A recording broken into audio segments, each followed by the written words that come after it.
ನೋಡಿ, ಯಾವುದೇ ಒಂದು ಸರ್ಕಾರದಲ್ಲಿ ಯಾವಾಗಾದ್ರೂ ಸಂಪುಟ ಪುನಾರಚನೆ ಆದಾಗ ಅಥವಾ ವಿಸ್ತರಣೆ ಆದಾಗ ಒಂದಷ್ಟು ಸಚಿವಾಕಾಂಕ್ಷಿಗಳಿಗೆ ಸಿಗೋದಿಲ್ಲ. ಆಗ ಅವ್ರ ಕಾರ್ಯಕರ್ತಗಳು, ಅವರ ಬೆಂಬಲಿಗರು ಯಾರು ಇರ್ತಾರೆ, ಒಂದಷ್ಟು ಪ್ರತಿಭಟನೆ ಮಾಡೋದೆಲ್ಲ ಆಗತ್ತೆ. ಅದು ಸಹಜವಾದದ್ದು. ಬಟ್ ಅದನ್ನೇ ಅಂತ ದೊಡ್ಡ ವಿಷಯ ಏನಲ್ಲ. ಸರ್ ಅಂದ್ರೆ ಈಗ ಯಶವಂತರಾಯಗೌಡ ಪಾಟೀಲ್ರು ಕೂಡ ಈಗ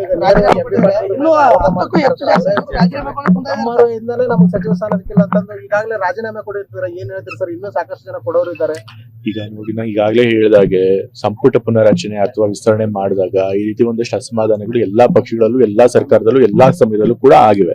ಆದ್ರೆ ಅಂತಿಮ ತೀರ್ಮಾನ ತೆಗೆದುಕೊಳ್ಳೋದು ಹೈಕಮಾಂಡ್ ಅವರು. ಸೊ ಹೈಕಮಾಂಡ್ ಅವರು ಒಂದು ತೀರ್ಮಾನ ಮಾಡಿ ಒಂದಷ್ಟು ಜನನ ಸಚಿವರ ಮಾಡ್ಬೇಕು ಅಂತ ಹೇಳಿ ತೀರ್ಮಾನ ಮಾಡಿದ್ಮೇಲೆ ಅದನ್ನ ಈ ಪಕ್ಷದವರು ಒಪ್ಕೊಳ್ಬೇಕಾಗತ್ತೆ.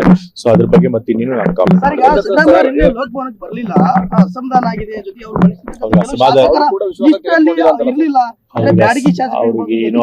ಅವ್ರಿಗೇನು ಅಸಮಾಧಾನ ಇಲ್ಲ.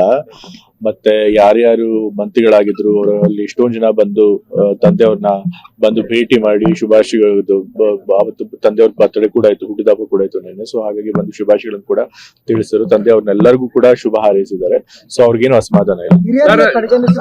ಹಿರಿಯರು ಕೂಡ ಅಸಮಾಧಾನ ಇದ್ದಾರೆ. ಸಾಕಷ್ಟು ಹಿರಿಯರನ್ನ ಯಾವ ಹಿರಿಯರನ್ನು ಕಡೆಗಣಿಸಿಲ್ಲ. ಇವಾಗ ಒಂದ್ ಸರ್ಕಾರ ಮಾಡಿದಾಗ, ಒಂದು ಸಂಪುಟ ಅಂತ ರಚನೆ ಆದಾಗ ಹಿರಿಯರನ್ನ ಕಿರಿಯರನ್ನ ಎಲ್ಲರನ್ನು ಸೇರಿಸಿ ಸಂಪುಟ ಮಾಡ್ತಾರೆ ಅಲ್ವಾ? ಬರೀ ಹಿರಿಯರ ಅಥವಾ ಬರೀ ಕಿರಿಯರು ಎಲ್ಲರೂ ಬರೀ ಹಿರಿಯರು ಮಾತ್ರ ಅಥವಾ ಬರೀ ಕಿರಿಯರು ಮಾತ್ರ ಮಾಡೋದಿಲ್ಲ.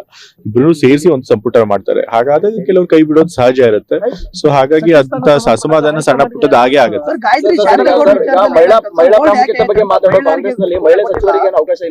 ಮಹಿಳೆಯರು ಕೊಡ್ತಾರೆ ಒಂದು ಸಚಿವ ಸ್ಥಾನ. ಬಟ್ ಕೊನೆ ಮೂಮೆಂಟ್ ಅಲ್ಲಿ ಸ್ಥಾನ ಈಗ ಸದ್ಯಕ್ಕೆ ಖಾಲಿ ಇಡಬೇಕು ಅಂತ ಹೇಳಿ ಇಟ್ಟಿದ್ದಾರೆ. ಅದಕ್ಕೆ ಅಂತಿಮ ತೀರ್ಮಾನ ತೆಗೆದುತಾರೆ. ಈಗ ಕುರುಬ ಸಮುದಾಯಕ್ಕೆ ಮಹಿಳೆಗೆ ಕೊಟ್ಟಿದ್ದು ಸರ್ ಅಂತದ್ದು ಅವ್ರು ತೆಗೆದ್ರು. ನಿನ್ನೆ ಕೂಡ ಅವರು ಪಾಪ ಸಾಕಷ್ಟು ಅಸಮಾಧಾನ ಹೊರ ಹಾಕಿದ್ರು. ಅವ್ರಿಗೆ ಅಸಮಾಧಾನ ಹಾಕಿಲ್ಲ. ಏನ್ ಹೇಳಿದ್ರೆ ಗಾಯತ್ರಿ ಶಾಂತೇಗೌಡರು ಯಾತಿಕ್ ನನಗೆ ಕೊನೆ ಮೂಮೆಂಟ್ ಅಲ್ಲಿ ಪಟ್ಟಿಯಿಂದ ಕೈ ಬಿಟ್ಟಿದ್ದಾರೆ ಗೊತ್ತಿಲ್ಲ. ಬಟ್ ತನಗೆ ಭರವಸೆ ಇದೆ, ಮತ್ತೆ ಸೇರಿಸ್ಕೊಳ್ತಾರೆ ಭರವಸೆ ಇದೆ ಅಂತ ಹೇಳಿದ್ದಾರೆ. ಅಷ್ಟೇ ಹೇಳಿದ್ದಾರೆ. ಎಲ್ಲ ಅಸಮಾಧಾನ ತೋರಿಸಿದ್ದಾರೆ. ಸೊ ಆ ರೀತಿದೇನಿಲ್ಲ. ಉತ್ತರ ಕರ್ನಾಟಕ ಕುರುಬರಿಗೆ ಮತ್ತು ಮುಸ್ಲಿಮ್ಸ್ಗೆ ಅವಾಯ್ಡ್ ಮಾಡಿದಾರೆ ಅಂತ ಯಾಕೆ ಈ ಸರಿ ಬಾರಿ ನಾವು ಮುಸ್ಲಿಂ ಸಮುದಾಯದ 3 ಜನಕ್ಕೆ ಕೊಟ್ಟಿದ್ದೀವಿ. ಕುರುಬರಿಗೂ ಕೂಡ ನಾವ್ ಈ ಸರಿ ನಾನು ಮತ್ತೆ ಬೈರತಿ ಸುರೇಶ್ ಅವರು ಈ ಭಾಗದಲ್ಲಿ ಸಚಿವ ಸ್ಥಾನ ಸಿಗದೆ ಇರ್ಬೋದು. ಬಟ್ ನಮ್ಮಲ್ಲಿ ಪ್ರಾತಿನಿಧ್ಯ ಕೊಡೋಕೆ ಇನ್ನೂ ಬೇಕಾದ ಸ್ಥಾನಮಾನಗಳಿವೆ. ಇನ್ನೂ ಬೇಕಾದಷ್ಟು ಸ್ಥಾನಮಾನಗಳಿವೆ ನಮ್ಮ ಪಕ್ಷದಲ್ಲಿ ಪ್ರಾತಿನಿಧ್ಯ ಕೊಡೋಕೆ. ಸೊ ಎಲ್ಲಾನು ಕೂಡ ಇನ್ನೂ ಸ್ಥಾನಮಾನಗಳಿವೆ. ಸೊ ಅದ್ರದೆಲ್ಲ ನಾವು ಪ್ರಾತಿನಿಧ್ಯ ಕೊಡ್ತೇವೆ. ಇರೋದು 34 ಸಚಿವ ಸ್ಥಾನಗಳಲ್ಲಿ. ಅಲ್ಲಿ ಎಲ್ಲಾ ನೀವು ಸಮುದಾಯದ ಪ್ರಾತಿನಿಧ್ಯನೂ ಕೊಡಬೇಕು, ಪ್ರಾದೇಶಿಕ ಪ್ರಾತಿನಿಧ್ಯನೂ ಕೊಡಬೇಕು, ಹೊಸ ಮುಖಗಳನ್ನು ಸೇರಿಸಬೇಕು. ಸೊ ಹಾಗಾಗಿ 100% ಪ್ರಾತಿನಿಧ್ಯ ಯಾವ ಸರ್ಕಾರಕ್ಕೂ ಕೊಡೋದಕ್ಕಾಗೋದಿಲ್ಲ. ಕೆಲವು ಕೈ ಬಿಟ್ಟೇ ಬಿಡುತ್ತೆ. ಸೊ ಆದ್ರೂ ಕೂಡ ನಾವು ಆದಷ್ಟು ಬ್ಯಾಲೆನ್ಸ್ ಮಾಡಿದ್ವಿ. ಎಲ್ಲ ಕೂಡ ಸಮತೋಲನ ಮಾಡೋ ಪ್ರಯತ್ನ ಮಾಡಿದ್ವಿ. ಯಾರು ರಾಜೀನಾಮೆ ಕೊಟ್ಟಿದ್ದಾರೆ? ಮುಂದೆ ಕಾಂಗ್ರೆಸ್ ಸರ್ಕಾರ ಏನ್ ಪರಿಣಾಮ ಬೀರ್ಬೋದು? ಏನ್ ಪರಿಣಾಮ ಬರುತ್ತೆ? ಏನು ಪರಿಣಾಮ ಬೀರೋದಿಲ್ಲ. ತಂದೆಯವರು ಮೊದ್ಲೇ ಕೂಡ ಹೇಳಿದ್ರು 2028 ಎಲೆಕ್ಷನ್ ನಾನು ನಿಲ್ಲೋದಿಲ್ಲ ಅಂತ ಹೇಳಿ.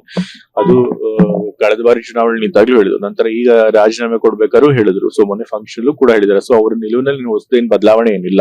ಸೊ ಆದ್ರೆ ಅವ್ರು ಏನ್ ಹೇಳಿದ್ದಾರೆ, ನಾನು ಚುನಾವಣಾ ರಾಜಕೀಯದಲ್ಲಿ ಇಲ್ಲದೆ ಹೋದ್ರು ಕೂಡ ಸಕ್ರಿಯ ರಾಜಕಾರಣದಲ್ಲಿ ಇರ್ತೇನೆ, ಕಾಂಗ್ರೆಸ್ ಪರವಾಗಿ ಪ್ರಚಾರ ಮಾಡ್ತಾನೆ, ಮತ್ತೆ ಯಾರು ಸಮಾಜದಲ್ಲಿ ದನಿ ಇರಲ್ಲ ಅಂತವ್ರ ಪರವಾಗಿ ದನಿಯಾಗಿ ಕೆಲಸ ಮಾಡ್ತೀನಿ ಅಂತ ಹೇಳಿದ್ದಾರೆ.